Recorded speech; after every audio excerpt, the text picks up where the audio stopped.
여러분, 때로는 단 하나의 영상이 전 세계적인 움직임을 만들어내기도 하죠. 오늘은 바로 그런 이야기입니다.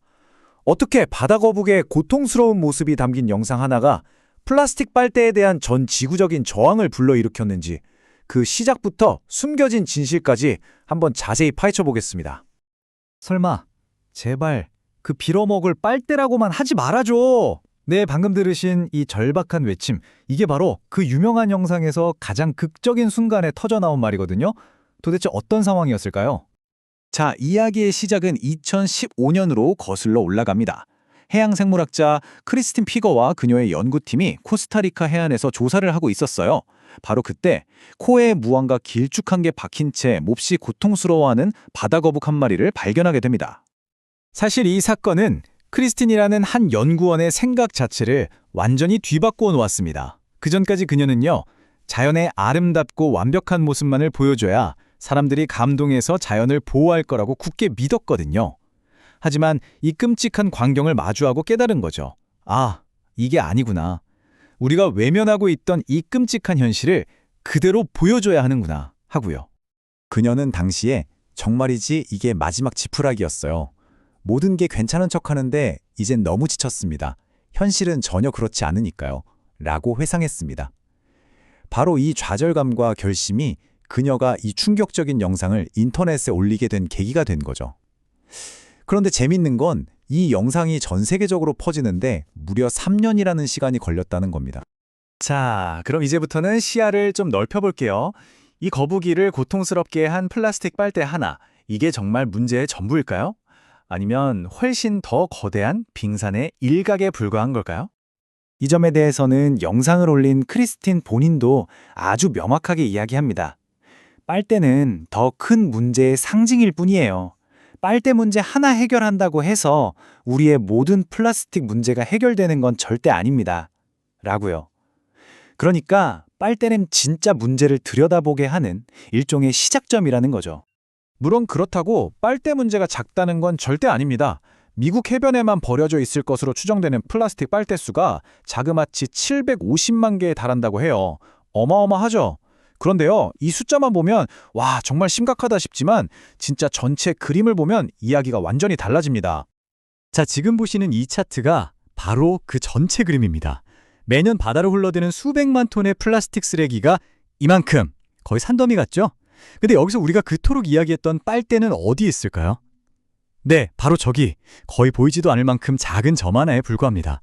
이 압도적인 차이를 보면 우리가 진짜 주목해야 할 문제가 뭔지 좀 더 명확해지죠?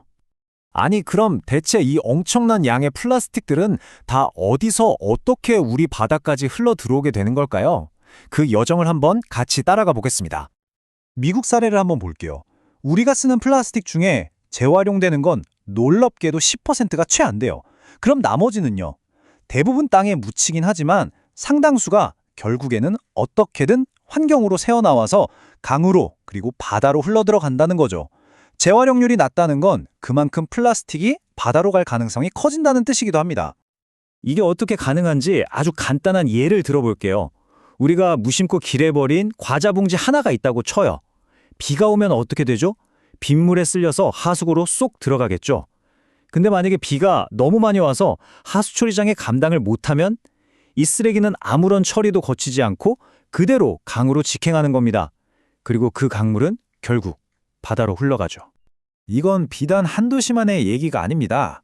전 세계적으로 보면 해양 플라스틱을 만들어내는 주범은 크게 세 가지로 꼽을 수 있습니다.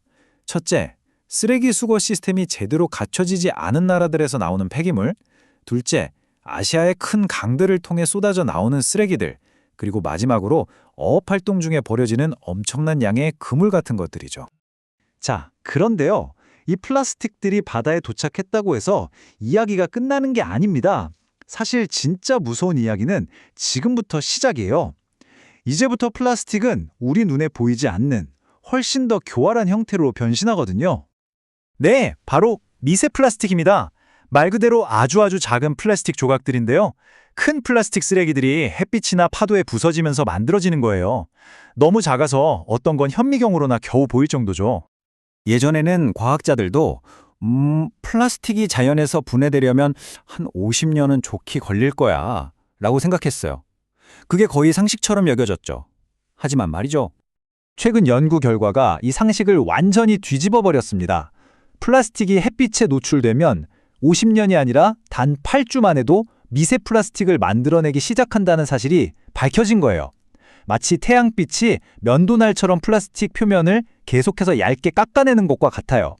우리가 생각했던 것보다 훨씬 더 빠른 속도인 거죠. 영국 남국연구소의 데이비드 반스 박사라는 분이 있어요. 이분은 세상에 아직 오염되지 않은 곳이 있다면 바로 여기일 거다라고 생각했대요. 왜냐하면 그가 간 곳은 빙하가 녹으면서 지구상에서 가장 최근의 모습을 드러낸 말 그대로 새로운 땅이었거든요. 하지만 결과는 정말 충격적이었습니다. 지구상에서 가장 깨끗하고 가장 멀리 떨어져 있고 가장 새로운 바로 그곳에조차 미세 플라스틱이 발견된 겁니다.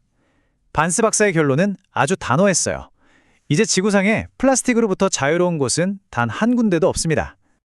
자, 그럼 이제 가장 중요한 질문이 남았죠. 이렇게 우리 눈에 보이지도 않는 플라스틱들이 온 세상에 퍼져 있다면 이게 과연 동물들과 우리 인간에게는 어떤 영향을 미칠까요? 여기서부터는 아직 우리가 답을 찾지 못한 미지의 영역으로 되가 보겠습니다. 이 표를 보시면 현재 상황이 한눈에 들어옵니다. 우리가 아는 건 이거예요. 물고기들이 미세 플라스틱을 먹고 그게 먹이사슬을 타고 올라와 결국 우리 몸속으로 들어온다는 것. 이건 이제 팩트입니다. 하지만 우리가 모르는 건 훨씬 더 중요하죠. 그래서 그게 우리 몸에 들어와서 장기적으로 어떤 문제를 일으키는데 동물들은 어떻게 되는데? 이 질문에는 아직 아무도 확실한 답을 내놓지 못하고 있어요. 아까 그 남극 연구원 데이비드 반스 박사가 이 상황을 정말 기가 막히게 표현했어요. 문제가 커지는 속도가 우리의 지식이 쌓이는 속도보다 빠릅니다. 이건 마치 점점 더 커지는 눈덩이를 우리가 뒤에서 헐레벌떡 쫓아가는 것과 같아요. 자, 이제 다시 이야기의 시작점으로 돌아와 보겠습니다. 그 바다 거북과 플라스틱 빨대 이야기 말이에요.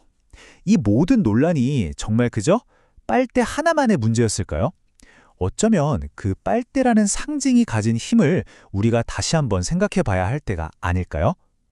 결론적으로 빨대 논쟁이 가져온 가장 큰 성과는 빨대 사용을 줄인 것 자체가 아닐지도 모릅니다. 진짜 중요한 건 그 충격적인 영상 하나가 우리가 일회용 플라스틱에 얼마나 중독되어 있는가에 대한 전 세계적인 대화를 처음으로 이끌어냈다는 점이에요. 바로 이 거대한 공감대와 인식의 변화가 진짜 변화를 만들어내는 시작점이니까요. 그 작은 플라스틱 빨대 하나가 이처럼 거대한 대화의 문을 열었습니다. 그렇다면 여러분, 우리가 지금 당장 시작해야 할 다음 대화의 주제는 과연 무엇이 되어야 할까요? 이 질문에 대한 답은 아마 우리 모두가 함께 찾아가야 할 겁니다.